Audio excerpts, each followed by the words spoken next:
নমস্কার, সুপ্রভাত। কেমন আছেন সবাই? আমার জন্য নতুন একটা ব্লগে আপনাদের সকলকে জানাই অনেক অনেক স্বাগত, সঙ্গে অনেক অনেক ভালোবাসা। আজ সোমবার, আর এখন বাজে হলো ওই সকাল প্রায় 9:30।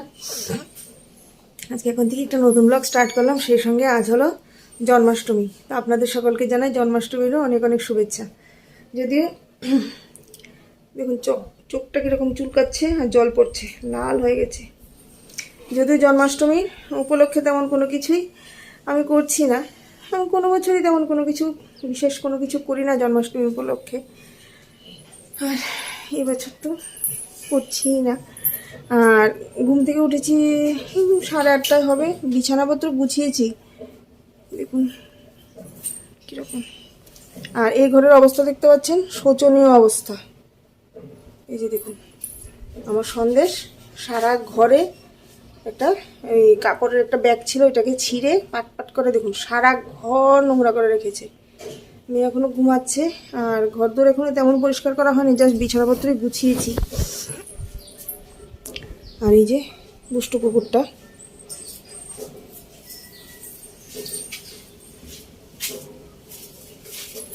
আমার নিয়ে উঠে গেছেন সকাল সকাল, যদিও খালি গা। আচ্ছা সে যাই হোক, তো জন্মাষ্টমীর দিন তো তাল খেতে হয়। অন্যান্য বছর ঘরে তাল থাকে না জন্মাষ্টমীর দিন, কিন্তু এই বছর আছে। ওই দিনকে দেখালাম না, তাল আনা হয়েছিল, তো এখান থেকে কিছুটা তাল, এই যে দেখুন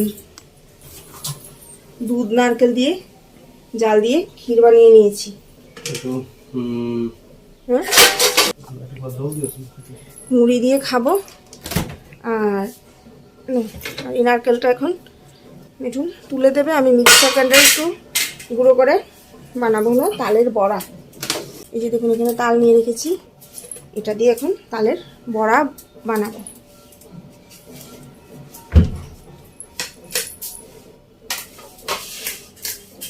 তালের ক্ষীর, তালের বড়া, ঠিক আছে। তো আগে ব্রেকফাস্টটা করে নিই, একটু তাল মুড়ি খাবো, তারপর রান্নাবান্না তালের বড়া এগুলি সব ব্যবস্থা করবো। আর ঘরে মাছ আছে, ভাবছি একটুখানি মাছ রান্না করে নেব। তালমুড়ি নিয়ে নিলাম, মিঠুনকেও দিয়ে দিয়েছি, ওনাকেও দিয়ে দিয়েছি তালমুড়ি। আর আমিও খাওয়া শুরু করে দিয়েছি। যে তালের ক্ষীর দিয়ে মুড়ি খেতে না ভীষণ ভালো লাগে, ভীষণ। মেয়ে তো এখনো ঘুমাচ্ছে, উঠে খাবে, আমরা খেয়ে নিই।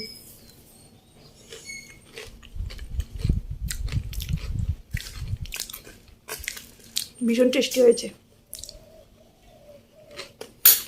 এই যে রান্নাবান্না মোটামুটি কমপ্লিট হয়ে গেছে এখানে। আর মাছের ঝোল ঝাল যেটাই বলুন করেছি, ধনেপাতা দিয়ে আর মাছের ঝোল। আর একটু শুকাবো, এতটা ঝোল রাখবো না। আর এখানে আলু সেদ্ধ বসিয়েছি, আলু ভর্তা করবো। এই হবে আজকে রান্নাবান্না। শুভ সন্ধ্যা। আজ হলো নেক্সট ডে বলতে পারি না, কারণ ভিডিওটা শুরু করেছি হলো সোমবার দিন, আজ হলো বৃহস্পতিবার, ঠিক আছে। মাঝখান দিয়ে 2 দিন চলে গেল, ভিডিওটাকে আর কন্টিনিউ করতে পারিনি, কারণ কাজ করতে করতেই তো আমি হাঁপিয়ে যাচ্ছি। ভিডিও করব কি করে, তার মধ্যে 2-1টা মিনি ব্লগ বানিয়েছিলাম, একদিন একটু বেরিয়েছিলাম, ওইটা মিনি ব্লগ দিয়েছি। আর আরেকদিন আরেকটা কী জানি দিয়েছিলাম, সে যাই হোক। তো গত 2 দিনের মধ্যে না কোনো মিনি ব্লগ না এমনিতে ব্লগ কোনোটাই করতে পারিনি, কারণ বারবারই বলছি বডি একদমই সাপোর্ট করছে না, জানেন, একদমই না। কোনো রকম বডিটাকে ঠেলে ঠুলে ঘরে যেটুকু কাজ করতে হয় ওইটুকু করছি, তারপর হাত পা ছেড়ে দিয়ে তো শুয়ে থাকছি, বসে থাকছি। আর তার মধ্যে গরম কি বলবো জানেন, গতকাল অবধি মোটামুটি একটু ওয়েদারটা ভালোই ছিল, ঠান্ডা ঠান্ডা ছিল।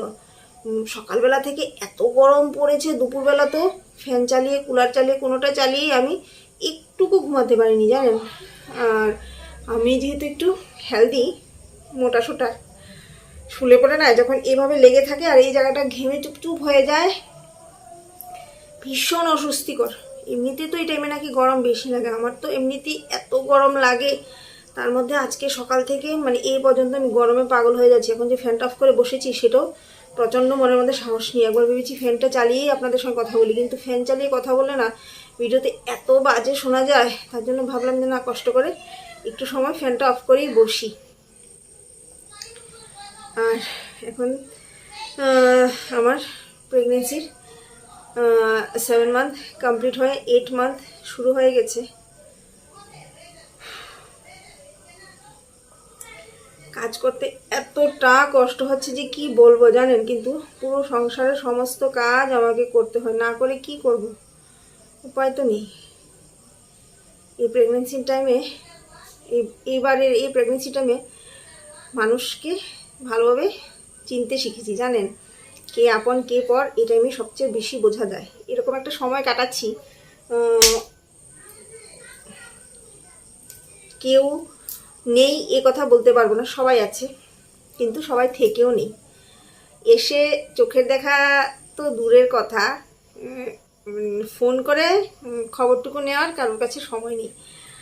সে যাই হোক, আশাও করি না, কারোর কাছ থেকে কোনো কিছু আশা করি না, কারণ প্রেগনেন্সি আমার, আমি মা হব, যতই কষ্ট হোক সেটা আমাকেই ম্যানেজ করতে হবে। আমি জানি সেটা একমাত্র আমার আর আমার হাজব্যান্ডের দায়িত্ব, আর কারণ না।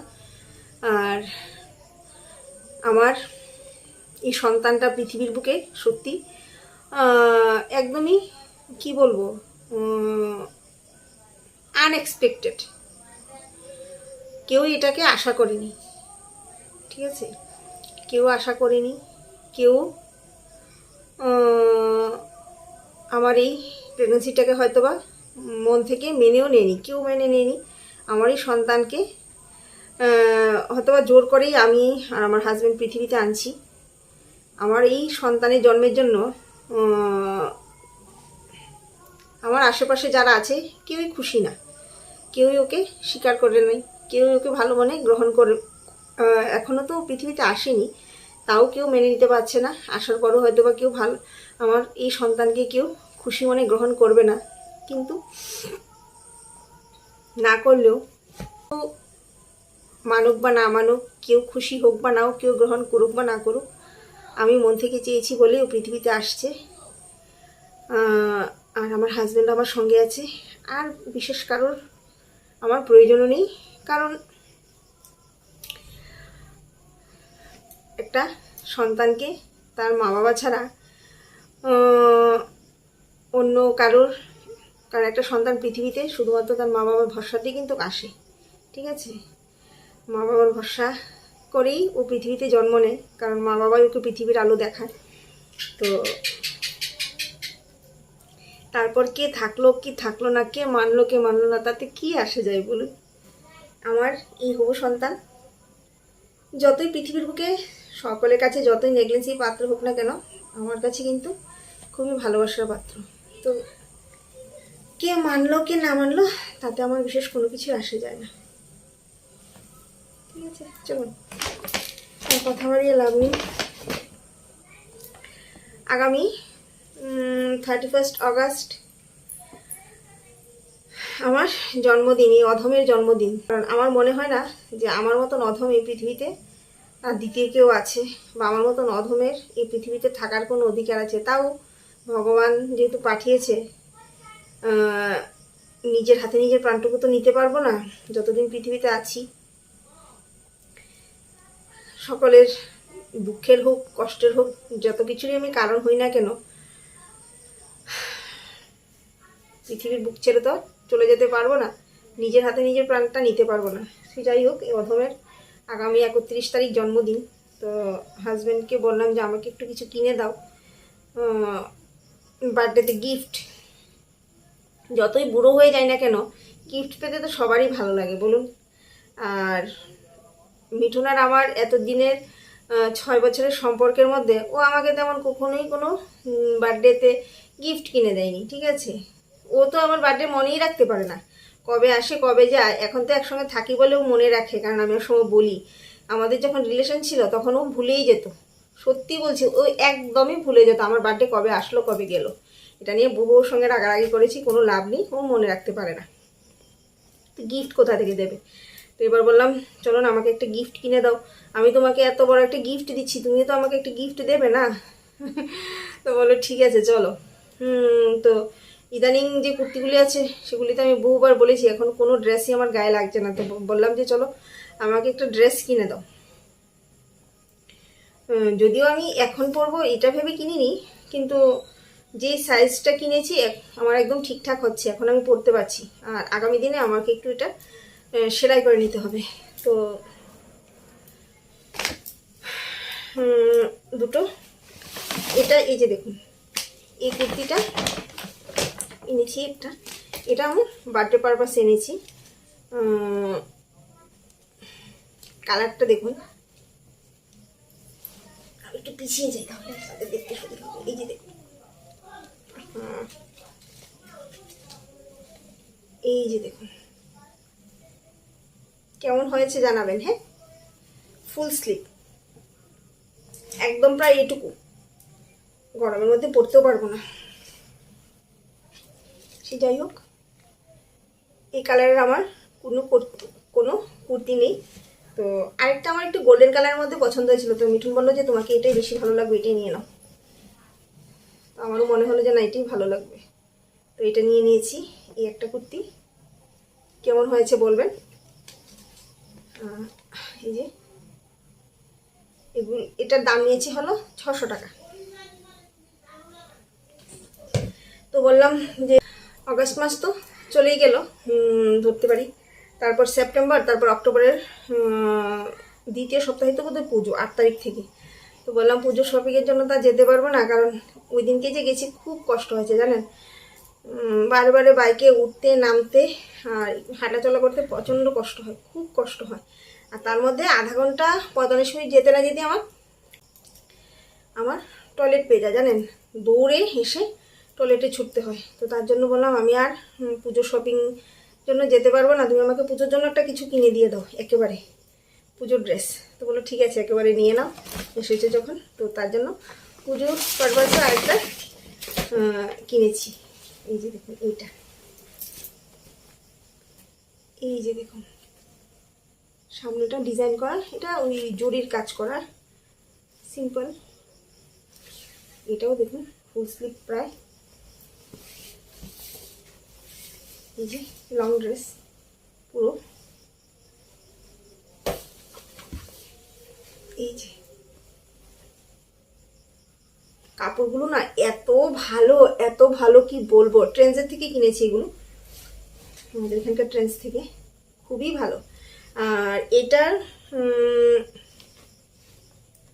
এমনিতে দাম ছিল হলো এই যে দেখুন 999 টাকা, কিন্তু এটাতে ছাড় দিয়ে এটা পেয়েছিল 699 টাকা দিয়ে, মানে 700 টাকা। ঠিক আছে, তো ওইটা নিয়েছে 600, এটা নিয়েছে 700। এই দুটো ড্রেস কিনেছি। আর এই ড্রেসটাও না আমি স্বাভাবিকভাবে সবসময় এক্সেলই কিনি, নর্মাল এমনিতে দোকান থেকে কিনলে এক্সেল আমার ঠিকঠাক হয়, কিন্তু এগুলো অনেকটা বড় এক্সেল কিনেছি, তাও জানেন এখন আমার গায়ে একদম ঢিলে ডালা হচ্ছে, মানে এতটা বড় আমি ভাবতে পারিনি। এনে দেখি যথেষ্ট আমার গায়ে লাগছে, খুশি হলাম দেখে যে যদি পুজোতে একদিন বেরোই তাহলে এটা পরে বেরোতে পারবো।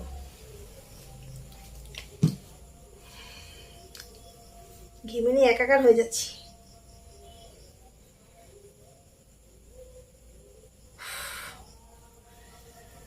তো আমার বার্থডে শপিং পুজো শপিং দুটোই হয়ে গেল। আপনারা বলবেন নিজের জন্য কিনে নিয়ে এসেছো, মেয়ের জন্য কিছু আনোনি? তো মেয়ের জন্য আমি কিছু আনিনি, মেয়েকে বাড়ি এসে দেখালাম যে এই দেখ এই দুটো আমি ট্রেন্ডস থেকে এনেছি, আরও ভালো ভালো কালেকশন আছে, আমার কিন্তু তোর জন্য পছন্দ হয়েছিল, এখন তোর পছন্দ হবে কি হবে না তো আমি জানি না। তো এসে বাড়িতে এসে ওকে টাকা দিয়ে দিয়েছি, দুটো ড্রেস আনার জন্য টাকা দিয়েছি, তোর যেটা ভালো লাগে তুই দেখে নিয়ে আসবি। তো ও গেছিলো, ওর জন্য এনেছে একটা, এই যে ও নিজের জন্য এই কুর্তিটা এনেছে, এই যে দেখুন ওই যে আমার এটার টাইপই আর কি, পুরো খুলে আপনাদেরকে দেখাচ্ছি না। এই যে দেখুন, না খুলে দেখাবো বা কী করে। এই যে আমার মেয়ে তো খুবই রোগা, ও কিনেছে এস আর আমি কিনেছি এক্সেল। এগুলি 600 টাকা করে। তো ওকে বলেছি দুটো আনতে, কিন্তু ও বলেছে যে না, আমি একটা এনেছি, আর একটা নাকি ও অনলাইনে অর্ডার করেছে, অর্ডার দিয়েছে, ওখান থেকেই কিনবে। ঠিক আছে, মার্কেট থেকে কিছু কিনবে না, একটা কিনেছে। তো আমাদের পুজোর শপিং কমপ্লিট। মিঠুনের জন্য কিছু কিনিনি, দেখি ওকে পরে বলবো নিজের জন্য কিছু একটা কিনে আনতে, কারণ গিয়ে হেঁটে ঘুরে ওকে কিছু কিনে দেবো সেই ক্ষমতা এবার আর আমার নেই। দেখি বলে টলে যদি একটা শার্ট কেনাতে পারি ওকে দিই, বাস এইটুকুই আমাদের পুজোর শপিং। দেখুন ঘাম কিভাবে পড়ছে।